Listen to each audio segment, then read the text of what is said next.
Hi hello എല്ലാവർക്കും entry കോമേഴ്സിലേക്ക് സ്വാഗതം. So myself Muhammad Ashfaq, entry കോമേഴ്സിലെ ലീഡ് മെൻറ്ററാണ്. സോ നമ്മുടെ പബ്ലിക് എക്സാംസ് ഒക്കെ വരാൻ പോവാണ്. സോ നിങ്ങൾക്ക് അക്കൗണ്ടിങ്ങിൽ ബേസിക് ആയിട്ടുള്ള കുറേ ഇമ്പോർട്ടൻറ്റ് ടോപ്പിക്സ് ആണ് നമ്മളിവിടെ ഡിസ്കസ് ചെയ്യാൻ പോകുന്നത്. സോ നമ്മൾ ജേണൽ എൻട്രി മുതൽ ബാലൻസ് ഷീറ്റ് വരെയുള്ള ഓൾമോസ്റ്റ് എല്ലാ ടോപ്പിക്സും എങ്ങനെ സിമ്പിളായിട്ട് നിങ്ങൾക്ക് ക്രിയേറ്റ് ചെയ്യാം എന്നുള്ളത് നമുക്ക് നോക്കാം. ഓക്കെ, സോ ഫസ്റ്റ് നമ്മൾ സ്റ്റാർട്ട് ചെയ്യുന്നത് അക്കൗണ്ടിങ്ങിലെ ഫസ്റ്റത്തെ ടോപ്പിക് ആയിട്ടുള്ള ജേണൽ എൻട്രി വെച്ചിട്ടായിരിക്കും. സോ ജേണൽ എൻട്രി നിങ്ങൾക്ക് എങ്ങനെയായിരിക്കും എന്ന് അറിയായിരിക്കും, പക്ഷേ കുറേ പേർക്ക് ഡൗട്ട്സ് ഉണ്ടാകും. എവിടെയാണ് ഡെബിറ്റ് ചെയ്യേണ്ടത്, എവിടെയാണ് ക്രെഡിറ്റ് ചെയ്യേണ്ടത്, അങ്ങനെ കുറേ ഡൗട്ട്സ് ഉണ്ടാകും. സോ സിമ്പിളായിട്ട് എങ്ങനെ ക്രിയേറ്റ് ചെയ്യാം എന്നുള്ളത് ഞാൻ പറഞ്ഞുതരാം. ഓക്കെ, സോ ഫസ്റ്റ് തന്നെ ജേണൽ എൻട്രിയുടെ ഫോർമാറ്റിലേക്ക് പോകാം. അതിന് മുമ്പ് ജേണൽ എൻട്രി എന്ന് പറയുന്നത് journal entry is A record of business transaction in accounting books. It is A first step in the accounting cycle. നമ്മൾ ഓൾറെഡി പറഞ്ഞു ജേണൽ എൻട്രി ആയിരിക്കും ഫസ്റ്റ് സ്റ്റെപ്പ് എന്ന് പറയുന്നത് ഏതിലെ അക്കൗണ്ടിങ് സൈക്കിളിലെ. So journal entry, ledger, trial balance, P&L, trading, balance sheet, അങ്ങനെ കുറേ steps ഉണ്ട്. So first അതിൽ നമ്മൾ നോക്കാൻ പോകുന്നത് ഏതാ? ബാലൻസ് ഷീറ്റ് അല്ല, നമ്മൾ ജേണൽ എൻട്രിയാണ് നോക്കാൻ പോകുന്നത്. ഓക്കെ, സോ ജേണൽ എൻട്രിയുടെ മോഡൽ വരുന്നത് എങ്ങനെയായിരിക്കും? നമുക്കിവിടെ date, particulars, ledger folio, debit side, credit side. Then ഈ ഡേറ്റിൻ്റെ താഴെയായിരിക്കും നമ്മൾ ഓരോ ട്രാൻസാക്ഷൻ്റെ ഡേറ്റ് ടൈപ്പ് ചെയ്ത് കൊടുക്കുക. ദെൻ പർട്ടിക്കുലേഴ്സിൻ്റെ താഴെയായിരിക്കും നമ്മളിപ്പോൾ ഡെബിറ്റ് സൈഡും ക്രെഡിറ്റ് സൈഡും ടൈപ്പ് ചെയ്ത് കൊടുക്കുന്നത്. ദെൻ നമുക്ക് താഴെ അവിടെ നരേഷനും ടൈപ്പ് ചെയ്ത് കൊടുക്കാനായിട്ടുള്ള സ്പേസ് ഉണ്ടാകും. ദെൻ അത് കഴിഞ്ഞ് ലെഡ്ജർ ഫോളിയോ ഉണ്ട്. ലെഡ്ജേഴ്സ് കഴിഞ്ഞിട്ട് നമുക്ക് വന്നതാണ് ഡെബിറ്റ് സൈഡിൽ എമൗണ്ട് ടൈപ്പ് ചെയ്ത് കൊടുക്കാനും ദെൻ ക്രെഡിറ്റ് സൈഡിൽ എമൗണ്ട് എഴുതി കൊടുക്കാനായിട്ടുള്ളത്. സോ ഇതാണ് ജേണൽ എൻട്രിയുടെ ഫോർമാറ്റ് ആയിട്ട് വരുന്നത്. ഓക്കെ, സോ നമുക്ക് ഇനി എങ്ങനെ പ്രാക്ടീസ് നമുക്ക് ചെയ്ത് നോക്കാം. കുറച്ച് ക്വസ്റ്റ്യൻസ് ഞാനിവിടെ കൊടുത്തിട്ടുണ്ട്, നമുക്കത് നോക്കിയിട്ട് എങ്ങനെ ചെയ്യാം എന്നുള്ളത് നോക്കാം. അതിന് മുമ്പ് നമുക്ക് ജേണൽ ക്രിയേറ്റ് ചെയ്യണം എന്നുണ്ടെങ്കിൽ അതിന് കുറച്ച് റൂൾസ് ഉണ്ട്. ആ റൂൾസ് ഞാനിപ്പോൾ ജസ്റ്റ് പറഞ്ഞുതരാം, പക്ഷെ നമ്മൾ റൂൾസ് വെച്ചല്ല പഠിക്കാൻ പോകുന്നത്. എങ്ങനെയാണ് സിമ്പിളായിട്ട് ക്രിയേറ്റ് ചെയ്യാം എന്നുള്ളത് ഞാൻ കാണിച്ചു തരാം. സോ റൂൾസ് എന്ന് പറയുന്നത് നമുക്കിപ്പോൾ അസറ്റ് ഇപ്പോൾ ഇൻക്രീസ് ചെയ്യണമെങ്കിൽ അതിനെ ഡെബിറ്റ് ചെയ്യാം, ഡിക്രീസ് ചെയ്യണമെങ്കിൽ ക്രെഡിറ്റ് ചെയ്യണം, അങ്ങനെയുള്ള കുറച്ച് റൂൾസാണ് കൊടുത്തേക്കുന്നത്. സോ നിങ്ങളിത് ജസ്റ്റ് ഒന്ന് പഠിച്ച് വെക്കാം. എക്സാംസിന് ഇപ്പോൾ ചോദിക്കുകയാണെന്നുണ്ടെങ്കിൽ നമുക്ക് ടൈപ്പ് ചെയ്ത് കൊടുക്കാൻ പറ്റും. സോ നമ്മളിവിടെ സിമ്പിൾ ട്രിക്ക് ഉപയോഗിച്ച് പഠിക്കാൻ പോവാം. അതെന്തായിരിക്കും? സോ നിങ്ങൾ ഓൾറെഡി കേട്ടിട്ടുണ്ടാവും, debit what comes in, credit what goes out. എന്താണോ നിങ്ങളൊരു ജേണൽ എൻട്രി ക്രിയേറ്റ് ചെയ്യണ ടൈമിൽ എന്താ മെയിനായിട്ട് നോക്കേണ്ടതെന്ന് വെച്ച് കഴിഞ്ഞാൽ, നിങ്ങളൊരു കമ്പനിയുടെ സ്ഥാനത്ത് നിന്ന് വിചാരിക്കാം, നിങ്ങളാണ് കമ്പനി എന്ന് വിചാരിക്കും. ഇപ്പോൾ ഞാനാണ് എൻ്റെ company. Okay, so debit what comes in, നിങ്ങളുടെ കമ്പനിയിലേക്ക് എന്താണോ വരുന്നത് അതിനെന്ത് ചെയ്ത് കൊടുക്കുക? ഡെബിറ്റ് ചെയ്ത് കൊടുക്കുക. ഇനി ക്രെഡിറ്റ് വാട്ട് ഗോസ് ഔട്ട്, നിങ്ങളുടെ കമ്പനിയിൽ നിന്ന് എന്താണോ പോകുന്നത് അതിനെ ക്രെഡിറ്റ് ചെയ്ത് കൊടുക്കുക. ഫോർ എക്സാമ്പിൾ നമുക്ക് നോക്കിയാണ്, ഇപ്പോൾ സ്റ്റാർട്ടഡ് ബിസിനസ് വിത്ത് ക്യാഷ് എന്ന് പറയുമ്പോൾ എന്തായിരിക്കും? ക്യാഷ് വെച്ച് നമ്മുടെ ബിസിനസ് സ്റ്റാർട്ട് ചെയ്തല്ലേ. സോ നമ്മുടെ കമ്പനിയിലേക്ക് എന്താ വന്നേ? ക്യാഷ് അല്ലേ വന്നേ. സോ ക്യാഷ് അവിടെ എന്തെങ്കിലും ഒരു ഐറ്റം വരികയാണെന്നുണ്ടെങ്കിൽ എന്ത് ചെയ്യണമെന്ന് പറഞ്ഞേ? ഡെബിറ്റ് ചെയ്യണം. സോ ക്യാഷ് നമ്മുടെ കമ്പനിയിലേക്ക് വരുമ്പോൾ അതിനെ ഞാനിവിടെ ഡെബിറ്റ് ചെയ്തു. ഇവിടെയാണ് ഡെബിറ്റ് വന്നത്. ഓക്കെ, സോ അത് എവിടുന്നാണ് വന്നേ? ക്യാപിറ്റലായിട്ടാണ് വന്നേ. സോ നോർമലി ക്രെഡിറ്റിലേക്ക് അതും വന്നു. സോ നമുക്ക് അവിടെ ഒരു ഡെബിറ്റ് സൈഡും ഉണ്ടാകും, ക്രെഡിറ്റ് സൈഡും ഉണ്ടാകും. സോ നിങ്ങൾ ഫസ്റ്റ് നോക്കാം, നിങ്ങളുടെ കമ്പനിയിലേക്ക് എന്തെങ്കിലും ഒരു ഐറ്റം വന്നെങ്കിൽ അതിനെ ഡെബിറ്റ് ചെയ്യുക. ഇനി വന്നില്ല, പോയതാണെന്നുണ്ടെങ്കിൽ അതിനെ ക്രെഡിറ്റ് ചെയ്യുക. സോ അതിൻ്റെ ഓപ്പോസിറ്റ് സൈഡിൽ എന്തായിട്ടാണോ വന്നേ അല്ലെങ്കിൽ എന്തിലേക്കാണോ പോയേ അതിൻ്റെ നെയിം അവിടെ ടൈപ്പ് ചെയ്ത് കൊടുത്താൽ മതി. ഇതാണ് ഏറ്റവും സിമ്പിളായിട്ട്. ഇതിൽ സിമ്പിളായിട്ട് നിങ്ങൾക്ക് ഇനി പഠിക്കാൻ പറ്റില്ല. ഓക്കെ, ദെൻ നമുക്ക് നെക്സ്റ്റ് ഒരു എക്സാമ്പിൾ കൂടി നോക്കാം. Purchased goods for cash. ഞാൻ ക്യാഷ് വെച്ച് ഗുഡ്സ് പർച്ചേസ് ചെയ്തു. അപ്പോൾ എൻ്റെ കമ്പനിയിലേക്ക് എന്തെങ്കിലും വന്നോ പോയോ? അവിടെ വരികയും ചെയ്ത് പോവുകയും ചെയ്തല്ലേ. എന്താ വന്നേ? എൻ്റെ കമ്പനിയിലേക്ക് ഗുഡ്സ് വന്ന് ക്യാഷ് പോയി. ഗുഡ്സിന് പകരം നമ്മളവിടെ എന്ത് കൊടുക്കണം? Purchase account. ഇനി എന്താ പോയേ? Cash അക്കൗണ്ടാണ്.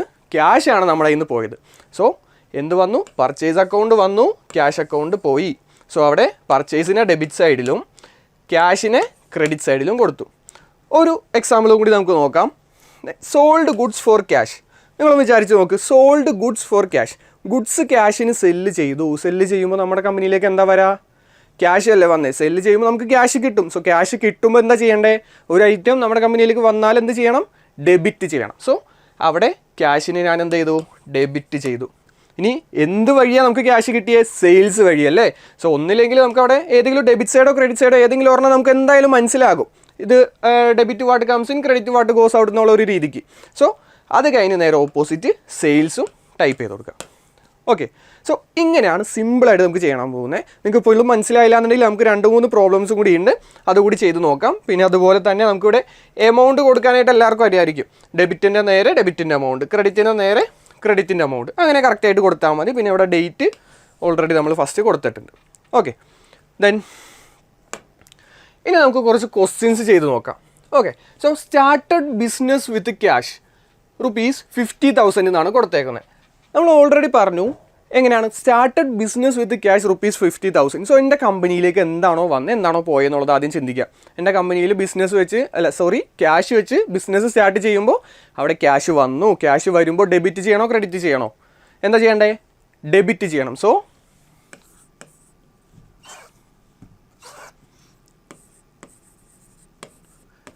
Cash account debtor to എന്ത് വഴിയാണ് വന്നേ? ക്യാഷ് എന്ന് പറയുമ്പോൾ ബിസിനസ് സ്റ്റാർട്ട് ചെയ്യുമ്പോൾ വരുന്ന ക്യാഷ് എന്ന് പറയുന്നത് എന്താ? ക്യാപിറ്റൽ ആണല്ലേ.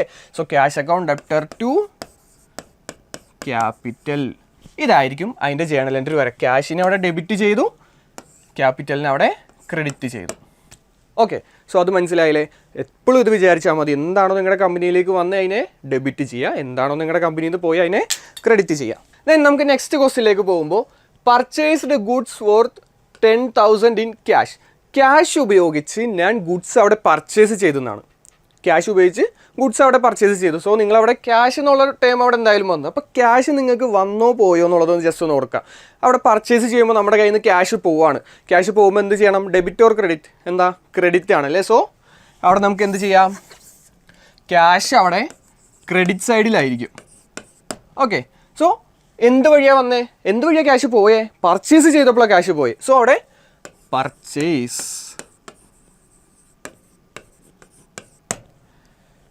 So purchase account debtor to cash account. നമ്മുടെ കമ്പനിയിൽ നിന്ന് ക്യാഷ് പോയപ്പോൾ അതിനെ ക്രെഡിറ്റ് ചെയ്തു.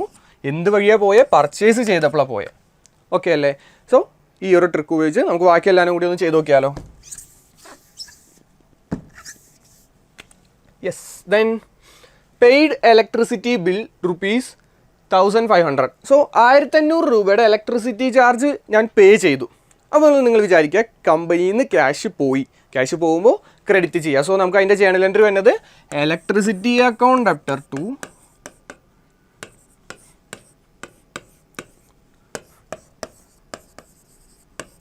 Cash account. ഓക്കെ, ഇതെന്താണെന്ന് മനസ്സിലായില്ലേ? ക്യാഷ് ഓൾറെഡി പോയി. സോ ക്യാഷ് അവിടെ എന്തായാലും പോകുമ്പോൾ ഏതിലേക്കായിരിക്കും? ക്രെഡിറ്റ് സൈഡിലായിരിക്കും. സോ എന്തിലേക്കാണ് പോയേ? ഇലക്ട്രിസിറ്റി ബില്ലിലേക്കാണ് പോയത്. സോ അവിടെ എന്ത് ചെയ്യണം? ഡെബിറ്റ് ചെയ്യണം. സോ എന്താണോ നിങ്ങളുടെ കമ്പനിയിലേക്ക് വന്നത് അതിനെ ഡെബിറ്റ്, എന്താണോ പോയതിനെ ക്രെഡിറ്റ്. ഓക്കെ, ദെൻ നമുക്കിനി നെക്സ്റ്റ് വന്നതാണ് sold goods worth 12,000 for cash. 12,000 രൂപക്ക് ഞാൻ ഗുഡ്സ് സെല്ല് ചെയ്തു. എന്തിന്? ക്യാഷ് ആയിട്ടാണ് സെല്ല് ചെയ്തത്. ക്യാഷ് ഞാൻ അവിടെ സെല്ല് ചെയ്തപ്പോൾ എനിക്ക് അവിടെ ക്യാഷ് കിട്ടി അല്ലേ. സോ അവിടെ എന്ത് ചെയ്യണം? ക്യാഷ് എനിക്ക് കിട്ടുമ്പോൾ ഡെബിറ്റ് ചെയ്യണം. എന്ത് വഴി എനിക്ക് ക്യാഷ് കിട്ടിയത്? സെല്ല് ചെയ്തപ്പോൾ അല്ലേ. So cash account debtor to sales.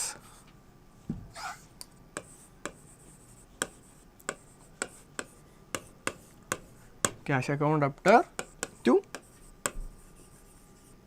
Sales account. Okay അല്ലേ. സോ അവിടെ അതിൻ്റെ ജേണൽ എൻട്രി നമ്മൾ എഴുതി. ഇനി അടുത്തത് നെക്സ്റ്റ് വൺ നോക്കുക. Paid rent of ₹5,000.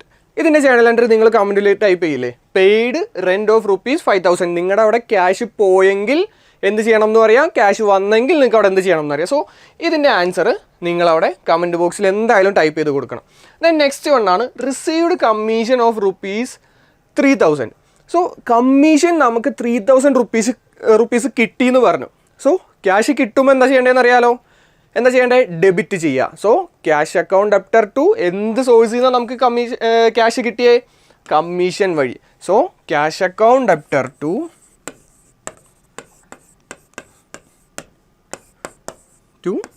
Commission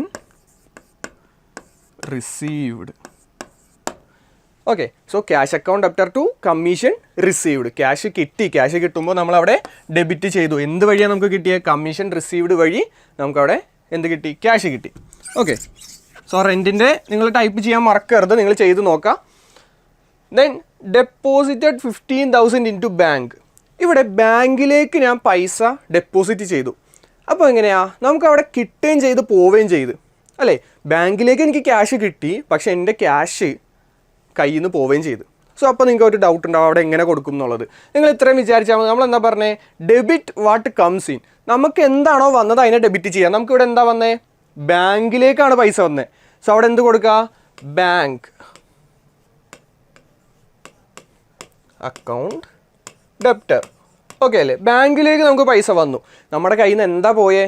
cash പോയിട്ടാണ് ബാങ്കിലേക്ക് അവിടെ വന്നത്. സോ അവിടെ ബാങ്ക് എന്ന് പറയുന്നത് അവിടെ കൂടി, ക്യാഷ് എന്ന് പറയുന്നത് അവിടെ കുറഞ്ഞു. അപ്പോൾ കൂടുകയാണെന്നുണ്ടെങ്കിൽ എന്ത് ചെയ്യണം? ഡെബിറ്റ് ചെയ്യുക. കുറയുകയാണെന്നുണ്ടെങ്കിൽ അവനെ ക്രെഡിറ്റ് ചെയ്യുക. സോ അവിടെ bank account debtor to cash account. So അതിൻ്റെ ക്വസ്റ്റ്യൻ വന്നത് deposited ₹15,000 into bank. Okay അല്ലേ? സോ ഈ റൂൾ മറന്നു പോകരുത്. നിങ്ങളൊരു കമ്പനിയുടെ സൈഡിൽ നിന്ന് വിചാരിക്കുക, നിങ്ങൾക്ക് എന്തെങ്കിലും ഒരു ഐറ്റം വന്നാൽ അതിനെ ഡെബിറ്റ് ചെയ്യുക, പോയാൽ അതിനെ ക്രെഡിറ്റ് ചെയ്യുക. ക്യാഷ് വരികയാണെന്നുണ്ടെങ്കിൽ അതിനെ ഡെബിറ്റ് ചെയ്യുക, ക്യാഷ് പോകുന്നുണ്ടെങ്കിൽ അതിനെ ക്രെഡിറ്റ് ചെയ്യുക. ഓക്കെ അല്ലേ?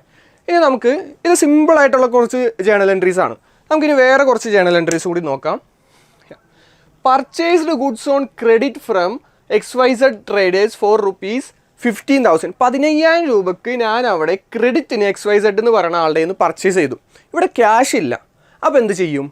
ക്യാഷ് ഇല്ലെങ്കിൽ എന്ത് ചെയ്യണ്ടേ? ക്യാഷ് കൊടുക്കണോ? ഇല്ല. ക്യാഷ് വെച്ചിട്ടല്ല അവിടെ പർച്ചേസ് ചെയ്തേക്കണം. ക്യാഷ് ഇല്ലെങ്കിൽ ക്യാഷ് കൊടുക്കരുത്.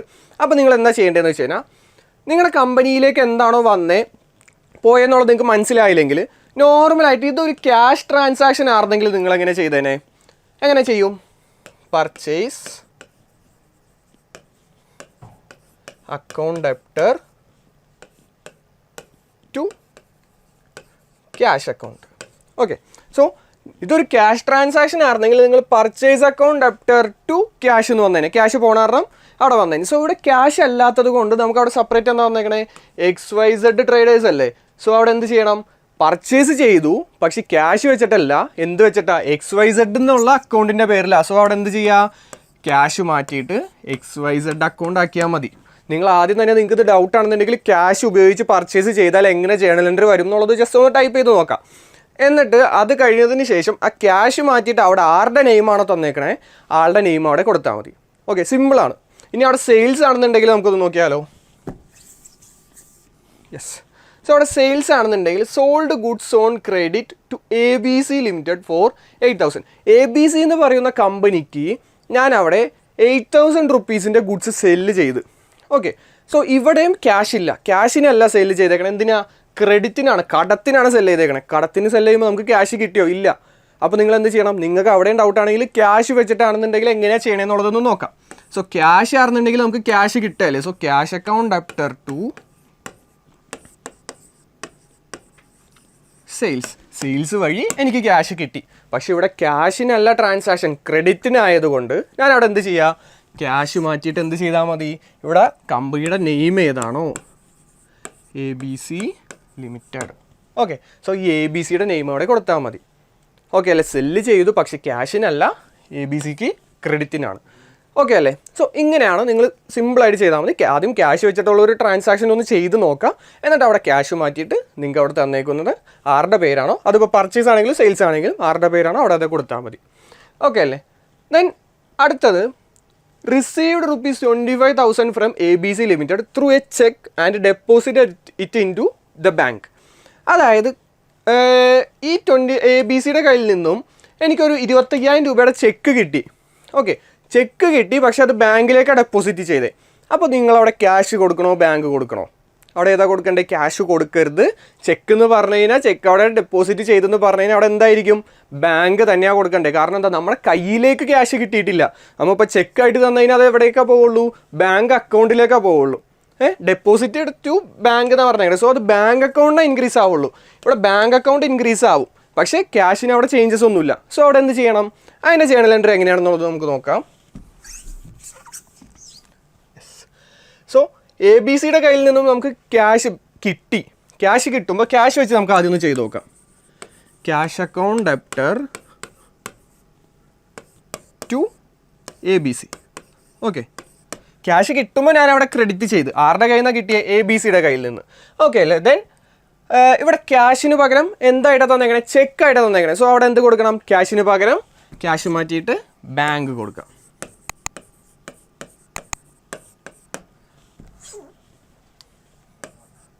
Bank account. സോ ക്യാഷിന് പകരം അവിടെ ബാങ്ക് കൊടുത്താൽ മതി. ഇങ്ങനെയാണ് സിമ്പിളായിട്ട് നമുക്ക് ജേണൽ എൻട്രീസ് ചെയ്യേണ്ടത്. ഓക്കെ അല്ലേ? നിങ്ങൾക്ക് ഇനി എന്തെങ്കിലും വേറെ ഏതെങ്കിലും ജേണൽ എൻട്രീസ് ഡൗട്ട് ഉണ്ടെങ്കിൽ ജസ്റ്റ് കമൻറ്റ് ചെയ്താൽ മതി. നമ്മൾ അടുത്ത വീഡിയോയിൽ അതും കൂടി ഡിസ്കസ് ചെയ്യും. ഓക്കെ അല്ലേ? സോ നമ്മൾ ഓൾമോസ്റ്റ് ഒരു സിമ്പിളായിട്ടുള്ള രീതിയിൽ ജേണൽ എൻട്രീസ് എങ്ങനെ ചെയ്യാമെന്നുള്ളത് പറഞ്ഞു. സോ ഒരു കാര്യം ഞാൻ പറഞ്ഞായിരുന്നു, ഈ പെയ്ഡ് റെൻറ്റിൻ്റെ ജേണൽ എൻട്രി എങ്ങനെയാണെന്നുള്ളതും കൂടി നിങ്ങൾ കമൻറ്റ് ബോക്സിൽ ഇടണം. സോ ജേണൽ എൻട്രിയുടെ സെഷൻ നിങ്ങൾക്ക് മനസ്സിലായെന്ന് വിചാരിക്കുന്നു. എന്തെങ്കിലും ഡൗട്ട്സ് ഉണ്ടെങ്കിലും നിങ്ങൾ കമൻറ്റ് ബോക്സിൽ ഇട്ടോ, നമ്മൾ എന്തായാലും അതിന് റിപ്ലൈ തന്ന് നമ്മൾ നെക്സ്റ്റ് വീഡിയോയിൽ അത് ഡിസ്കസ് ചെയ്യും. ഓക്കെ, ഇനി നമ്മൾ നെക്സ്റ്റ് ക്ലാസ്സിൽ ലെഡ്ജർ ക്രിയേഷൻ നോക്കും, അതുപോലെ തന്നെ ട്രേഡിംഗ് അക്കൗണ്ട്, പിന്നെ അതുപോലെ trial balance, P&L, balance sheet, ഇതെല്ലാം ക്രിയേറ്റ് ചെയ്യുന്നതും അഡ്ജസ്റ്റ്മെൻറ്റ്സും എങ്ങനെയൊക്കെ ചെയ്യാന്നുള്ളത് സിമ്പിൾ ട്രിക്കായിട്ട് ഞാൻ പറഞ്ഞുതരാം. ഓക്കെ, സോ എന്തെങ്കിലും ഡൗട്ട്സ് ഉണ്ടെങ്കിൽ കമൻറ്റ് ചെയ്യുക, ഞാൻ തന്ന വർക്കും കമൻറ്റ് ചെയ്യുക. ഓക്കെ, സോ നമുക്കിനി അടുത്ത ക്ലാസ്സിൽ പുതിയൊരു ടോപ്പിക്കുമായിട്ട് കാണാം. Thank you.